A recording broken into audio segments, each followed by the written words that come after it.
Hey, pregame for James Wood's performance in Monday night's Home Run Derby by hanging out at Walter's Sports Bar right across the street from Nationals Park. Your first round of beer is on Mike Rizzo and the Rizzo Family Foundation. Monday, 5 p.m. to 7 p.m., a round on Riz, quote, as a way to say thank you to the fans for 19 amazing years with the Washington Nationals, end quote. Visit waltersdc.com. 2-0 delivery. Swing and a long drive to left field. This is way back. This one may go. It is going, and gone. Goodbye. Another home run. Clears the wall and up into the second deck. Close to where he hit his first Major League home run. And on the day when he hit his first, he hits his second Major League home run. A two-homer day for Brady House. And a two-out, two-run shot here in the top of the eighth inning gives the Nationals the lead. Bang! Zoom goes Brady House. It's the Nationals 4 and the Brewers 3. So 5 pitches, first pitch infield hit, and a 4-pitch walk, and a swing and a line drive, base hit into right center field. That's going to go all the way to the wall. Rounding third is Churio. He scores. Here comes Yelich to the plate. The relay's not in time. Andrew Vaughn on the first pitch doubles to the gap in right center field, and the Brewers on just 6 pitches have tied this game. Finnegan delivers. Swing and a line drive. Base hit out of the reach of the drawn-in low and down the right field line. And the game is over. The Brewers have won it. A bone-crushing dagger of a defeat here at American Family Field in Milwaukee. And welcome to Nats Chat. I'm Al Galdi, host of the Al Galdi podcast. Mark Zuckerman is off for this installment of the podcast, and we have arrived at day one of the 2025 MLB Draft, in which the Nationals have the number 1 overall pick of the 2025 MLB Draft, taking place over Sunday and Monday. We on Sunday have rounds 1 through 3, and making the first pick will be the Nats. The draft gets going at 6 p.m. Eastern. It's taking place at the Coca-Cola Roxy in Georgia. A big day for the Nats, an exciting day for the Nats, and a day that comes 1 week to the day of major change for the Nats. It was last Sunday evening, July 6th, that we got the announcement from Nats managing principal owner Mark Lerner that he had fired Nats president of baseball operations and general manager Mike Rizzo and manager Davey Martinez. A good number of realistic possibilities regarding who the Nats will take with that number 1 overall pick in the 2025 MLB Draft. The top 2 candidates are infielder Ethan Holliday out of a high school in Oklahoma and LSU starting pitcher Kade Anderson. My prediction is that the Nats will take Holliday, but who knows? There is not an obvious number 1 overall pick in this draft. And of course, we have presiding over this draft for the Nats, an interim general manager in Mike DeBartolo. Meantime, the Nats on Saturday suffered one of their most painful losses of the season. I wish that we could just talk draft for the entirety of this episode, but the Nats on Saturday suffered a 6-5 walk-off loss at the Milwaukee Brewers in Game 2 of a 3-game series. This was a game in which the Nats blew a 5-3 ninth-inning lead, and the Nats now are at a new low point in MLB's 2025 regular season. 19 games below 500, 38-57. You know, the Nats entered June just 2 games below 500, 28-30. They since then are 10-27. Nats closer Kyle Finnegan. He on Saturday allowed 3 runs in a third of an inning to fall to 18 for 24 on saves in this regular season. 6 blown saves now for Finnegan. The Nats went into the bottom of the 9th with a 5-3 lead off scoring 2 runs in the top of the 8th and a run in the top of the 9th. The irony of this game is that this game had been set up to be a really nice win for the Nats, but Finnegan gave up a leadoff infield single by Jackson Churio to the left side of the infield.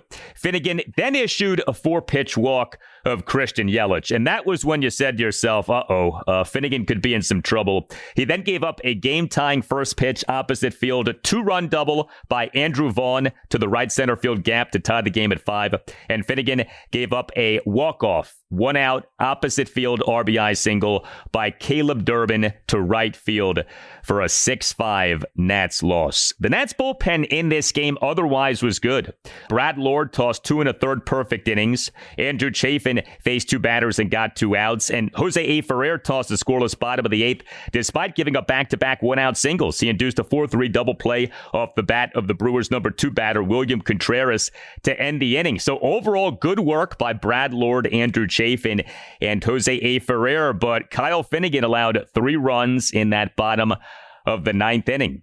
The Nats starting pitcher in this 6-5 walk-off loss at the Brewers on Saturday was Shinnosuke Ogasawara, who made his second MLB regular season start. The Nats last Sunday morning, July 6, announced having recalled Ogasawara from AAA-Rochester. He and the Nats 6-4 loss to the Boston Red Sox at Nationals Park last Sunday afternoon, July 6, in his MLB regular season debut. Did not do well. He allowed 4 runs in 2 2/3 innings. Ogasawara in this loss at the Brewers on Saturday was better, but he did end up still struggling. He allowed 3 runs in 4 innings. He gave up 4 hits, which were 2 doubles and 2 singles. He issued a walk and a hit by pitch. He recorded just 2 strikeouts. He threw 56 pitches, 34 strikes versus 22 balls. Now, things were going well. Ogasawara tossed 3 scoreless innings, and he looked to be in a pretty good place. He was mixing his pitches. The run prevention, of course, was there, but he then allowed 3 runs in the bottom of the 4th, which included a Jackson Chourio RBI double on which left fielder James Wood came in on a line drive that then went over his outstretched arm and to the left field wall. Here it comes. Swing a line drive, deep left field. Wood in a step, now back, leaps, kick, and it's over his glove and to the fence. Frelick will come in and score. Contreras to third, and in at second is Chourio. It's now the Nationals 2 and the Brewers 1. Despite Wood's height and reach, a misread on the bullet off the bat of Chourio. It's a double. A bad defensive moment for Wood, who is doing really well defensively. It's funny, Wood initially during his time at the MLB level did not look good in left field. We talked about that, but he has settled in nicely. Wood for this regular season, as of games through Friday, had registered +7 defensive runs saved per Sports Info Solutions in playing left field. But he had a rough moment on that Jackson Chourio RBI double on Saturday. As for the Nats offense in this 6-5 walk-off loss at the Brewers on Saturday, the offense was good enough to win. The Nats scored 5 runs, totaled 11 hits, worked 3 walks, and went 2 for 6 with runners in scoring position. And the Nats did all of this despite striking out 14 times. The 11 hits were 3 home runs and 8 singles. The Brewers starting pitcher was Brandon Woodruff. He had one of the strangest final lines that you'll ever see for a starting pitcher. Woodruff allowed 2 runs in 4 1/3 innings, but with 10 strikeouts versus no walks. Let me repeat that. 2 runs in 4 1/3 innings, but 10 strikeouts versus no walks, and he threw a ton of strikes, 81 pitches, 57 strikes versus just 24 balls. Now, some important context here. This is just Woodruff's second MLB regular season start since undergoing major right shoulder surgery in October 2023. So clearly there is a monitoring of his pitch count.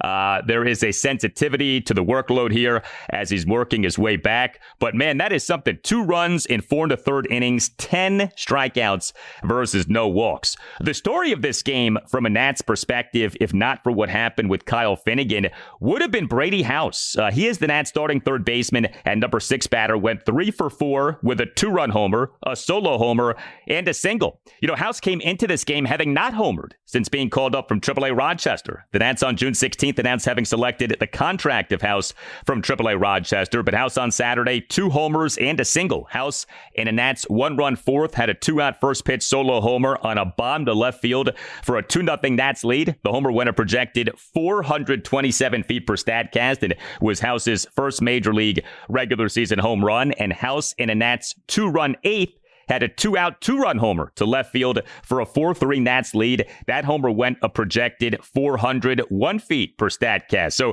this game set up to be the Brady House game. He has looked good defensively at third base, and now he hopefully will get going offensively. House, since being promoted from Rochester, 94 plate appearances, OPS of 691. How he does, of course, matters so much. The Nats took House with the number 11 overall pick in the 2021 MLB Draft out of a high school school in Georgia.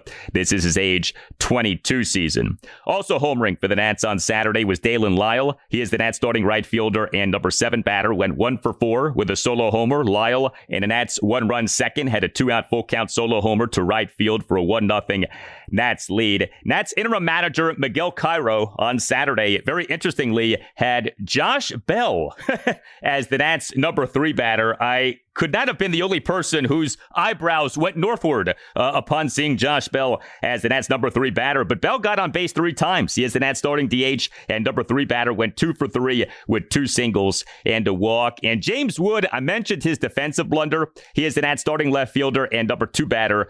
Went 0 for 5 with 4 strikeouts. A rough game, a rare rough game for James Wood. Nathaniel Lowe, he is the Nats starting first baseman, and number 4 batter went 0 for 5 with 3 strikeouts. This was Miguel Cairo during his postgame session with reporters on Saturday evening on what happened with Kyle Finnegan, and then you'll hear multiple follow-up exchanges. And in listening to Cairo, tell me that he is not Davey Martinez 2.0. Cairo is almost like reading from a script written by Davey. Here you go. He attacked the strike zone. They put good, like the first hit, Churio, the first hit was just over bounce, lucky base hit.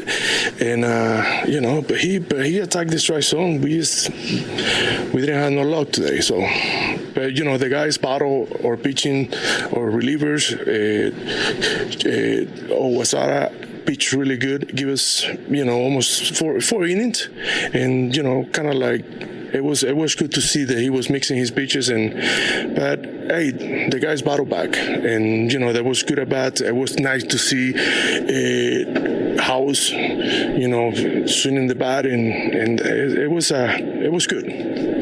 We go with the victory was right there for you, and obviously you don't get it. So what do you tell the guys to kind of make sure their spirits are not down? I'm gonna tell you, you gotta keep your head up. Gotta go back tomorrow and do it again. We gotta keep going. We got one more game tomorrow here, but you can tell the energy, the good at bat.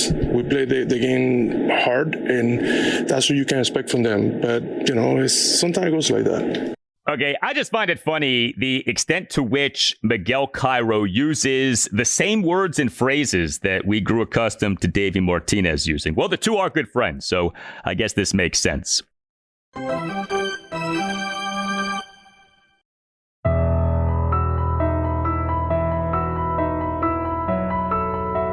Hey Nats fans, you know me as Tim Newmark, the guy who wrote the Nats Chat theme song. You may not know that 2025 is the 10th anniversary of the release of my personal favorite album, Galaxy. Check it out on your favorite streaming platforms today.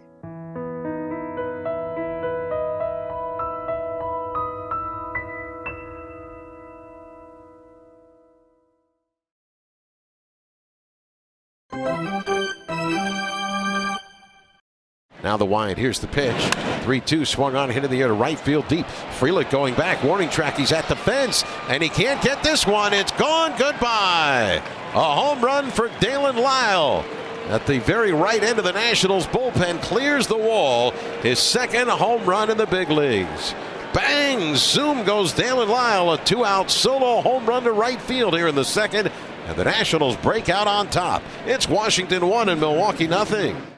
Also, regarding the Nats on Saturday was a report from Nats insider Bobby Blanco of MASNsports.com. Bobby on Saturday afternoon posted the following on X, quote, "The Nationals are flying James Wood and MacKenzie Gore on a private jet to the All-Star game following tomorrow's first half finale per someone familiar with their travel plans. Ownership giving their young All-Stars the All-Star treatment," end quote.